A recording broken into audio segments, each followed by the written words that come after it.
Alors revenons sur les 48 heures qui précèdent le départ de votre grand-mère. Vous la voyez donc, elle vient vous prévenir qu'elle va partir.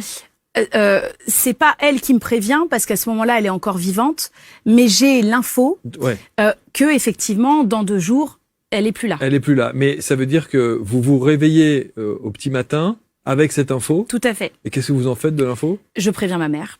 Je dis ma mère parce que ça m'arrivait déjà petite, donc je lui dis. Elle me dit bon, écoute, on va voir, etc.